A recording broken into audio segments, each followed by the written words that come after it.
introduction sur cette première vidéo pour le lancement de notre chaîne YouTube. Donc on va se présenter d'abord. Donc moi je m'appelle Aurélie. Et moi Éléonore. Et on avait envie de créer cette chaîne YouTube pour vous proposer différents types de contenus. Notamment vous parler des choses qu'on aime dans la vie, nos hobbies, nos passions. Que ce soit par exemple des conseils, des vidéos recettes, des vidéos vlogs, mais également des vidéos sur l'entrepreneuriat, puisque nous sommes toutes les deux cofondatrices d'une agence de communication. L'agence La Graine. Tout à fait, donc le 1er avril. Donc c'est quelque chose qu'on avait envie de partager avec vous, puisque nous, quand on s'est lancé, quand on a eu envie de créer cette agence de communication, on a un petit peu dû chercher, on a un peu dû questionner, poser des questions, parce qu'on s'est rendu compte qu'on a, malgré le fait qu'on ait un Master 2 toutes les deux en communication marketing, on n'a pas été formés forcément sur la création d'entreprise, et c'est des sujets aussi où sur internet il y a tellement d'informations, on se retrouve vite perdu quoi. C'est ça, c'est difficile de faire le tri. Donc on avait envie de partager avec vous cette expérience dans les différentes thématiques qu'on va vous proposer sur notre chaîne. Donc déjà l'agence de communication, nous ce qu'on fait du coup c'est la strat de com, du graphisme, des réseaux sociaux, enfin tout ce qui touche à la communication en gros. Voilà. Et du coup dans cette première vidéo on va vous expliquer un peu comment on s'est lancé, pourquoi on a eu envie de se lancer. Et comment on a réussi à oser se lancer. C'est ça. Surtout. Parce que ça c'est peut-être le premier conseil qu'on pourrait vous donner si vous avez envie d'entreprendre, si vous avez une idée, quelque chose qui vous tient à cœur, il faut pas hésiter, parce que nous on se disait avec la situation sanitaire qui était compliquée, c'est peut-être mieux d'attendre 2022, 2023, et finalement on s'est dit il y aura peut-être autre chose en 2022, pourquoi attendre. On avait cette forte envie depuis longtemps. On a eu aussi une opportunité, mais on avait surtout la motivation qui était là. Donc c'est surtout qu'il faut se dire, si vous avez envie de faire quelque chose, il faut oser. Il n'y a personne qui a le droit de vous dire tu peux pas y réussir, il te manque ci comme compétence, ça comme compétence. Si tu as envie de le faire, ose, et puis tu verras bien où ça te mène. En soi, nous ça fait 5 mois, plus que ça, 6 mois que ça. Ouais, 6 mois que ça dure. Et au final on s'en sort très bien, alors qu'au début, oui c'est vrai qu'on nous a dit est-ce que vous êtes sûr, le fameux business entre amis, est-ce que c'est bien aussi. Et au final on s'entend très bien, il n'y a pas de souci sur ça, donc c'est surtout le oser qui est vraiment le conseil je pense le plus important qu'on peut donner sur l'entrepreneuriat, c'est foncer quoi. Et vous êtes les premiers juges de vos compétences, donc ok je me sens capable, j'ai les compétences, j'ai l'envie et j'ai peut-être aussi les moyens, que ce soit matériel, humain, financier, enfin ça dépend, nous on savait qu'on voulait être deux, donc voilà. Le deuxième conseil du coup c'est quand même de s'informer, parce que c'est bien d'oser, c'est bien de vouloir le faire, mais il faut quand même faire les choses dans l'ordre. Et du coup nous ça a été un long travail de recherche, on a eu aussi des rendez-vous par exemple avec la CCI, qui est la chambre du commerce et de l'industrie, qui nous a beaucoup aidé. Donc moi ce que je vous conseillerais c'est par exemple de vous rapprocher de la CCI de votre région, de votre département, pour leur demander comment ça fonctionne, qu'est-ce qu'il faut que je fasse en premier. Nous par exemple ça a été les statuts, donc savoir comment on voulait créer cette entreprise, savoir quel statut on pouvait avoir justement, pour avoir les mêmes droits toutes les deux et les mêmes responsabilités. Parce que c'est sûr que quand t'es deux, c'est toujours plus difficile de construire une entreprise que quand t'es tout seul, où t'as beaucoup moins de papiers à faire. Et où c'est toi qui prends les décisions tout seul, nous du coup c'est des décisions communes qu'on prend. Donc il y avait des choses. Régir tout ça quoi, bien comme il faut. Pour que, cadrer en fait au niveau juridique quoi. Tout à fait. C'est très intéressant le juridique. Ouais. Et du coup la CCI nous ont permis d'avoir un rendez-vous gratuitement avec un avocat, donc pour justement la question des statuts, et également avec un comptable. Ces deux prestataires-là ces deux corps de métier ont pu nous aider dans le développement de l'entreprise. Donc c'est vraiment le deuxième conseil que je vous conseillerais aussi, c'est vraiment de vous informer, de vous entourer de ces personnes-là qui sont vraiment très compétentes dans le domaine. Oui, c'est ça. Et puis surtout, demandez à vos proches, parce que nous, ça nous a beaucoup aussi aidé que nos proches, il y en a, on pensait pas forcément qu'ils allaient nous aider autant, et au final, on a été bien surprise d'avoir des conseils, d'être accompagnés. Des personnes de confiance, en fait, c'est toujours mieux comme ça. Et souvent, vous allez en parler à des gens qui vont en parler à des gens qui vont connaître aussi ce milieu-là. Donc en fait, vous avez plein de conseils d'un coup, des gens qui s'y connaissent, qui sont là depuis des années dedans.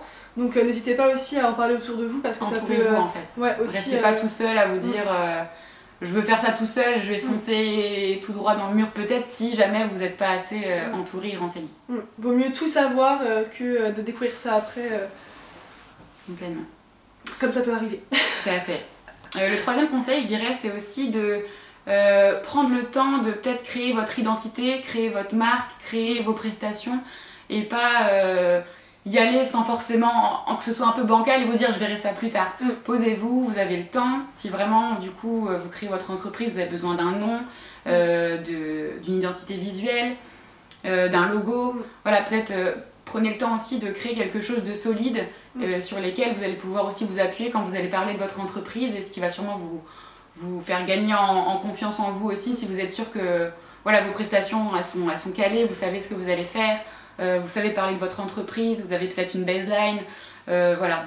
Et même quand vous allez dans tous les cas charger vos premiers clients, c'est très important que tout ça soit cadré et que vos prestations, vous sachiez exactement ça correspond à quel client, à quelle demande, à quelle problématique. Parce qu'au moins ça vous évitera après de devoir soit y retravailler, y revenir, ne pas savoir quoi répondre aux clients. Si tout est cadré dès le début, c'est vraiment un gain de temps pour la suite et ça va vous faire gagner du temps et au moins vous pourrez faire évoluer votre entreprise beaucoup plus rapidement parce que vous pourrez travailler sur d'autres sujets en fait tout simplement.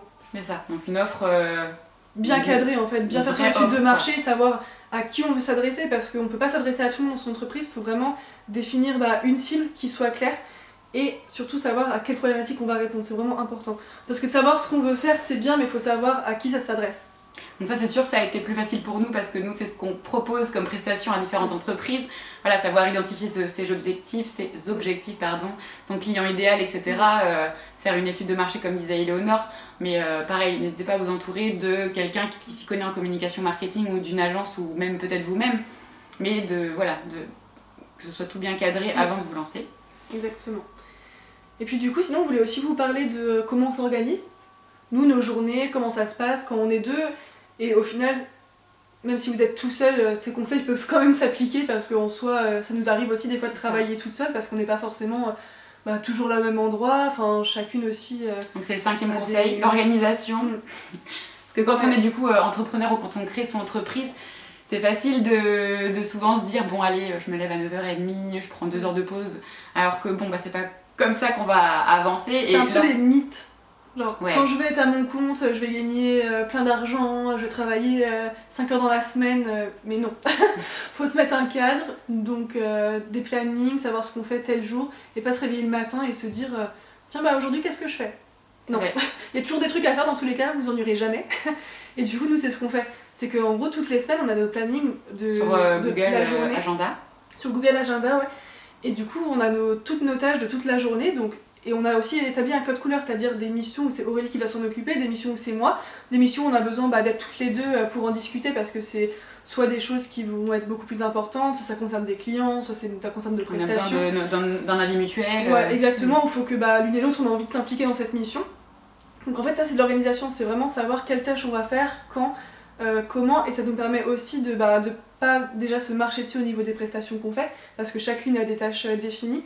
Et si jamais vous êtes tout seul, au moins ça permet de vraiment bien cadrer vos journées. Et si jamais vous n'avez pas fini une tâche, vous pouvez la déplacer au jour suivant, etc. Donc c'est vraiment beaucoup plus simple que de se dire il y a 2 semaines, qu'est-ce que j'ai fait déjà ? Au cas où, vous pouvez quand même revenir sur vos plannings, etc. Ouais. Donc vraiment, l'organisation, faire un planning, caler votre semaine. C'est la clé. Et au moins, vous vous dites pas, mince, je vais faire ça la semaine dernière, je l'ai pas noté, je l'ai pas fait, j'ai oublié. Et bon, ça y est, là c'est la fin de la fin. Donc voilà. Et surtout que nous, comme on est aussi, on va dire, créatrice de contenu sur nos propres réseaux. On a Instagram, Pinterest, Twitter, LinkedIn, Facebook. Donc on crée aussi du contenu sur nos réseaux. Donc on a quand même plusieurs tâches à effectuer. Et par exemple, ces tâches-là aussi, on les prévoit le vendredi pour la semaine d'après, etc. Donc voilà, nous on est très organisés. On n'a pas eu de soucis pour l'instant à ce niveau-là. Et sinon, pareil, on a un Google Drive où on a des documents partagés. Donc c'est quand même... Je pense que tout le monde connaît, c'est quand même une plateforme collaborative, donc voilà, on se donne les droits sur tous les documents, moi je peux travailler en même temps qu'Éléonore, etc. Donc c'est, voilà, on utilise beaucoup ces outils-là, on utilise Google du coup, mais... Parce qu'on est deux, parce qu'après c'est vrai que du coup, il y a aussi, quand on est tout seul, il y a Notion qui existe aussi, pour ceux qui ne connaissent pas. Après, c'est vrai qu'on n'utilise pas Notion, mais il y a aussi Notion qui est très connue. Ouais. Pour nous à deux, on trouvait que le Drive, après même pour mettre tous nos documents, c'était vraiment ce qui était le plus simple pour nous. Et se les partager facilement et travailler dessus en même temps. Mais sinon, on pourra aussi faire une vidéo sur comment on s'organise, comment on range tous nos documents, comment tout est bien cadré. Si ça vous intéresse, vous pouvez nous le dire en commentaire et on vous fera une vidéo sur notre organisation un peu plus longue du coup que cette vidéo de présentation. Le top 5 de nos outils préférés pour travailler ensemble. Oui, parce que vous l'avez compris, on aime bien être organisé. Tout à fait. Et donc voilà, donc là c'est vraiment les 5 conseils qu'on peut vous donner. Et surtout comment nous on s'est lancé en fait, surtout une explication de nous ce qu'on aurait aimé entendre en fait avant de se lancer. Surtout le fait que on peut y arriver en fait, tout simplement. Tout à fait. C'est les choses importantes. Faut croire en vous. Ouais, exactement. Donc du coup n'hésitez pas si vous voulez nous dire ce que vous voudriez qu'on vous raconte, des thèmes que vous voulez voir en particulier dans les commentaires. Qu'on n'a pas forcément évoqué au début de la vidéo. Ouais, exactement, des choses que vous voulez savoir sur nous, sur comment on travaille, ou sur des qui sujets on est, totalement qu'est-ce qu'on a autres. fait en études peut-être, si parce que je sais pas, vous avez envie, vous êtes jeune et que vous avez envie de vous lancer dans la communication, quelles études on a fait peut-être nous pour vous essayer de vous orienter, les pour, les contre. Voilà. Si c'est des sujets qui vous intéressent, n'hésitez pas à nous le dire. Donc la vidéo arrive à sa fin, donc n'hésitez pas à liker, commenter, partager. Au revoir.